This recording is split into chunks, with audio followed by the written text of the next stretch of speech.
کسی کا حکم ہے ساری ہوائیں ہمیشہ چلنے سے پہلے بتائیں کہ ان کی سمت کیا ہے. ہواؤں کو بتانا یہ بھی ہوگا چلیں گے جب تو کیا رفتار ہوگی, کہ آندھی کی اجازت اب نہیں ہے. ہماری ریت کی یہ سب فصیلیں, یہ کاغذ کے محل جو بن رہے ہیں, حفاظت ان کی کرنا ہے ضروری, اور آندھی ہے پرانی ان کے دشمن. کسی کا حکم ہے دریا کی لہریں ذرا یہ سرکشی کم کر لیں, اپنی حد میں ٹھہریں.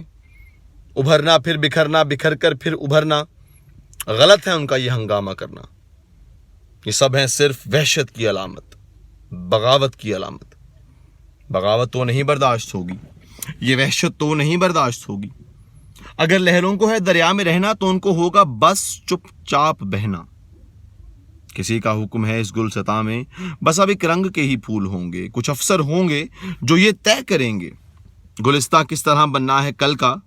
یقیناً پھول ایک رنگی تو ہوں گے, مگر یہ رنگ ہوگا کتنا گہرا کتنا ہلکا, یہ افسر طے کریں گے. کسی کو یہ کوئی کیسے بتائے گلستاں میں کہیں بھی پھول ایک رنگی نہیں ہوتے, کبھی ہو ہی نہیں سکتے. کہ ہر ایک رنگ میں چھپ کر بہت سے رنگ رہتے ہیں. جنہوں نے باغ ایک رنگی بنانا چاہے تھے ان کو ذرا دیکھو کہ جب ایک رنگ میں 100 رنگ ظاہر ہو گئے ہیں تو یہ اب کتنے پریشان ہیں, یہ کتنے تنگ رہتے ہیں. کسی کو یہ کوئی کیسے بتائے ہوائیں اور لہریں کب کسی کا حکم سنتی ہیں. ہوائیں حاکموں کی مٹھیوں میں, ہتھ کڑی میں, قید خانوں میں نہیں رکتی. یہ لہریں روکی جاتی ہیں تو دریا کتنا بھی ہو پرسکون بیتاب ہوتا ہے, اور اس بیتابی کا اگلا قدم سیلاب ہوتا ہے. کسی کو یہ کوئی کیسے بتائے, کسی کو یہ کوئی کیسے بتائے.